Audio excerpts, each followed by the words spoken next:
Good day, good day, good day. I want to welcome you to this mini workshop entitled Finding Rest in a Restless World. It is time for us to let go, embrace, and surrender rest.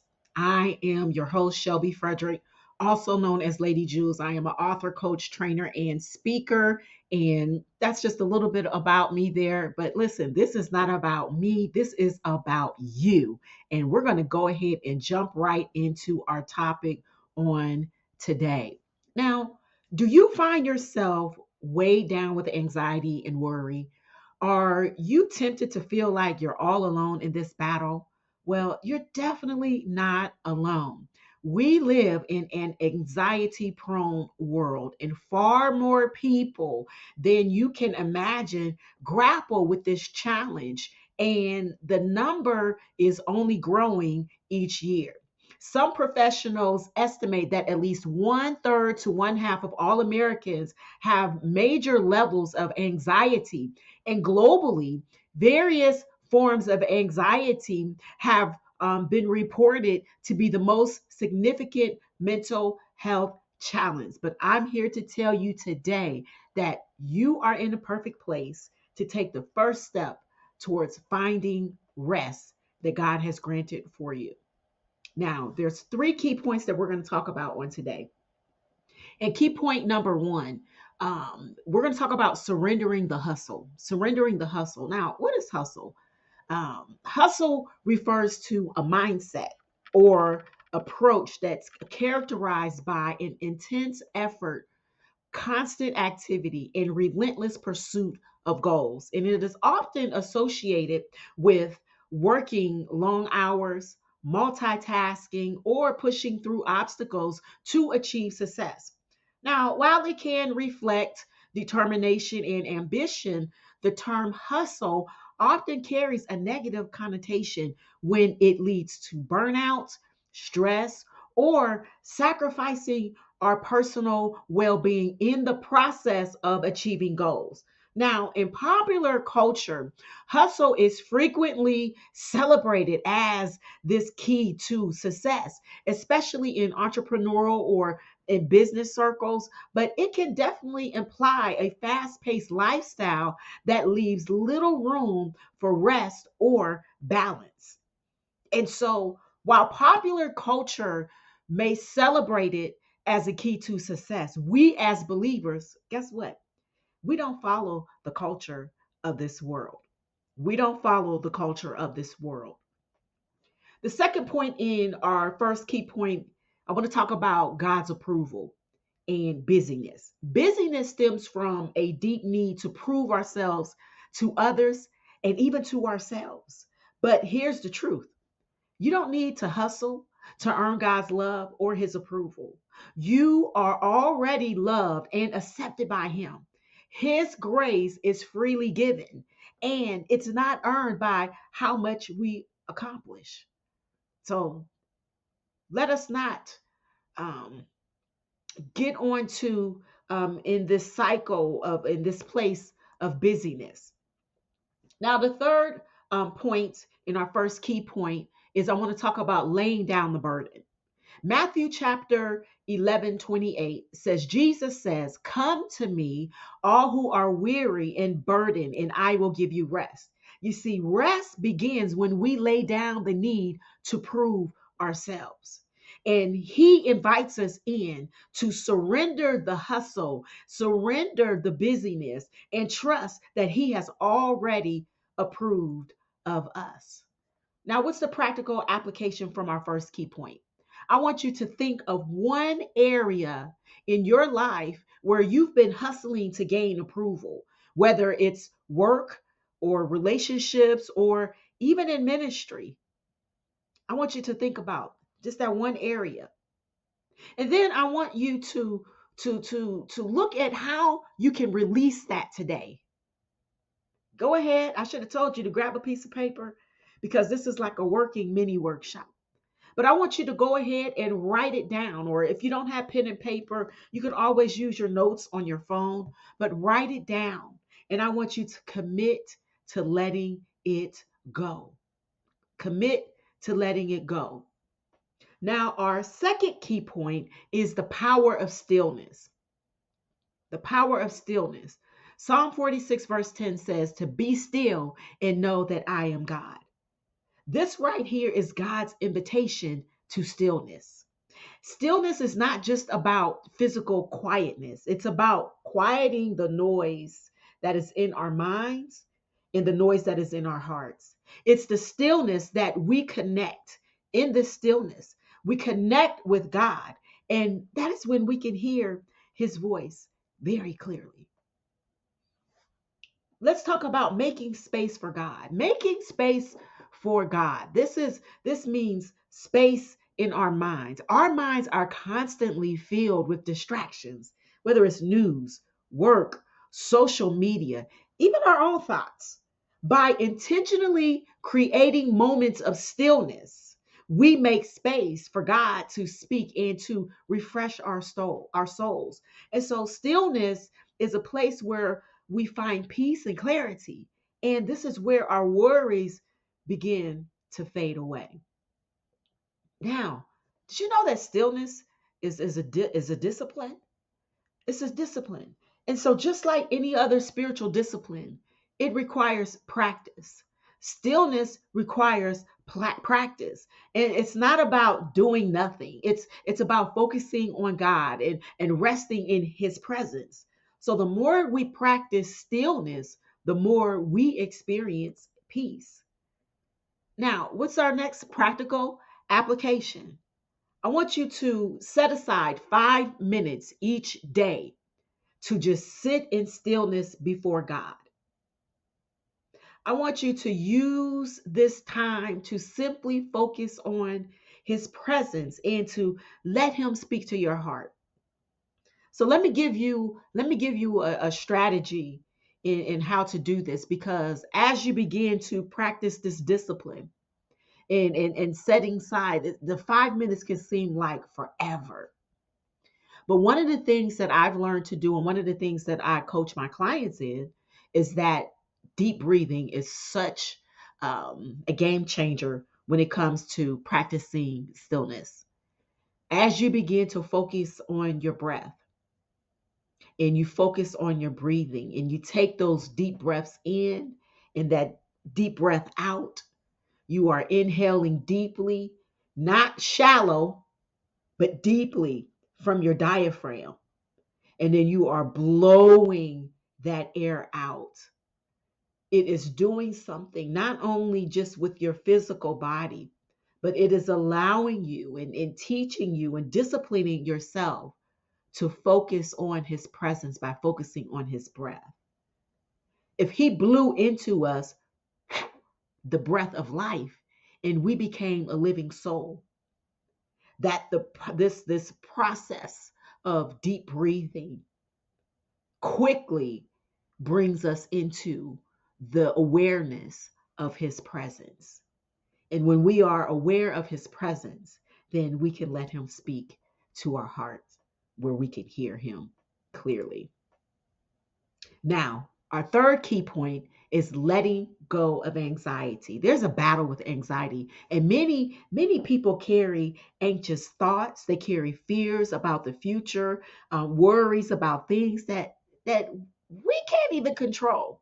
But Philippians chapter 4, verses 6 and 7 tells us to be anxious for nothing, but in everything by prayer and supplication with thanksgiving, let your requests be made known to God, and the peace of God, which surpasses all understanding, will guard your hearts and your minds through Christ Jesus. When we understand that he lives on the inside of us, that Jesus lives on the inside of us, I'm talking about believers, that he is the Prince of Peace, that we have the Prince of Peace that lives on the inside of us, and that we have no reason to be anxious. But that when we posture our hearts and our minds in this place of prayer, that when we allow thanksgiving to rise up from our hearts, that when we can make our requests known to God from a joyful heart and from a place of thanksgiving, I'm telling you, there is a peace that will overcome. There's a peace that rises up within you that now acts as a guard. Just think of as a bodyguard. And you have something that is coming to disturb your peace.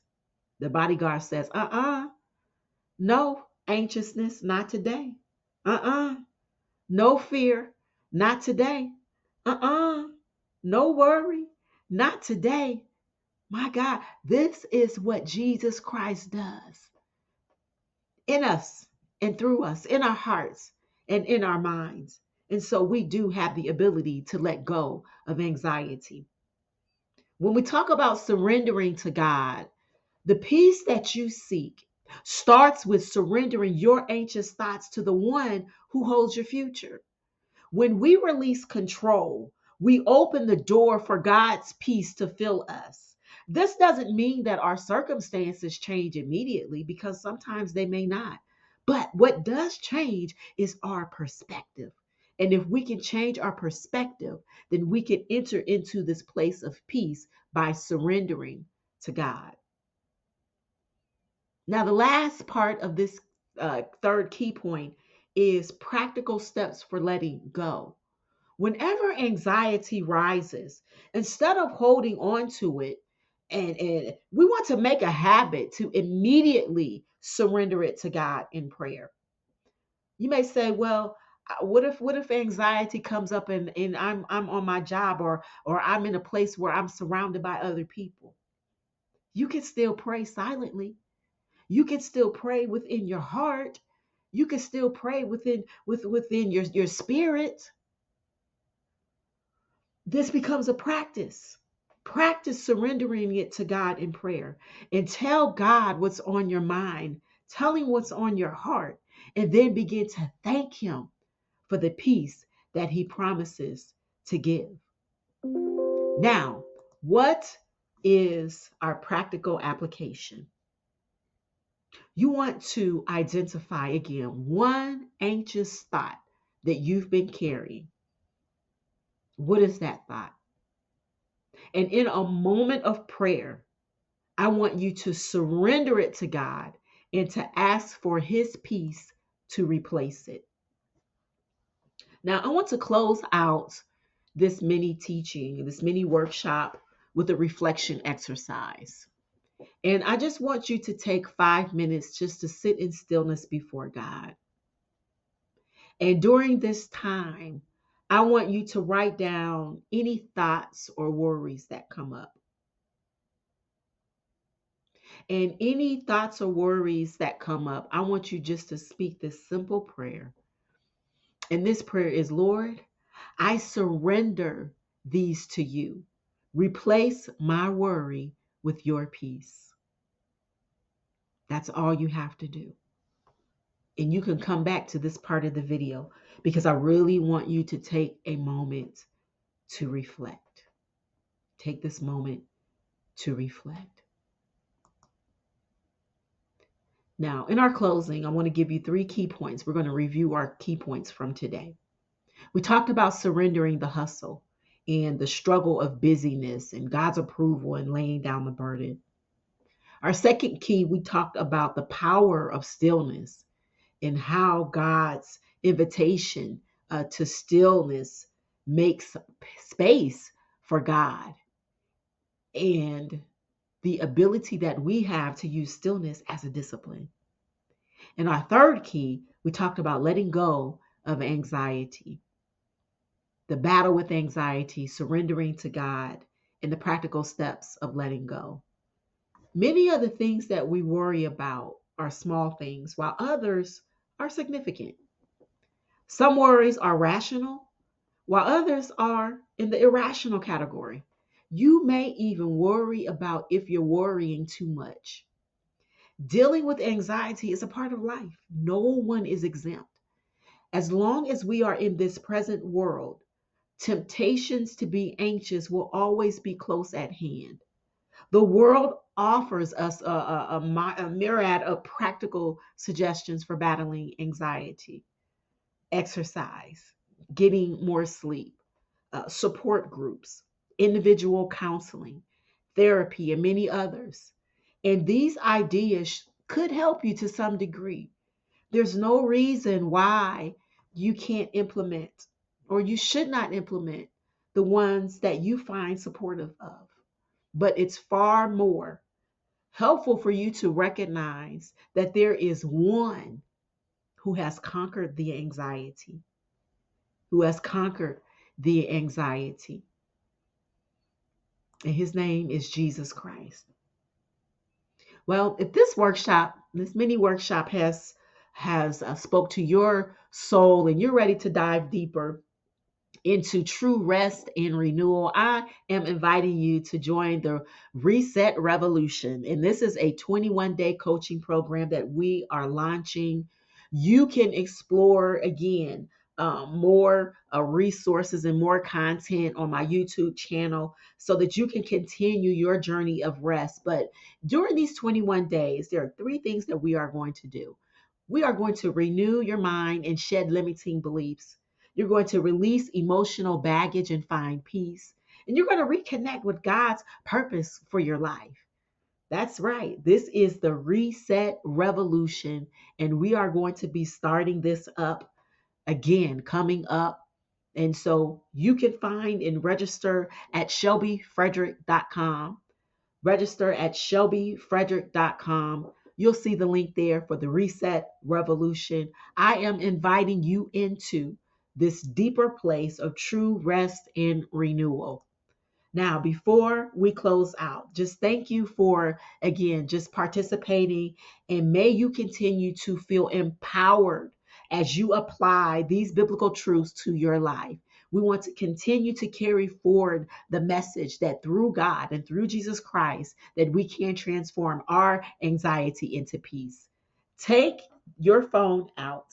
I want you to scan this QR code, or you can go to talk.ac /Shelby Frederick, and that's ShelbyFrederick, and enter in the code LADYJEWELS, and you can give me your feedback. Again, I'd love to hear your feedback. And make sure that you are following, make sure that you have subscribed, because this is one of 3 mini workshops that we are going to be doing. And they are going to be leading up to our 21-day coaching program. Again, thank you so much for being with us on today. I pray that this has been a blessing to you. And I want you to know that you can find rest in a restless world. God bless.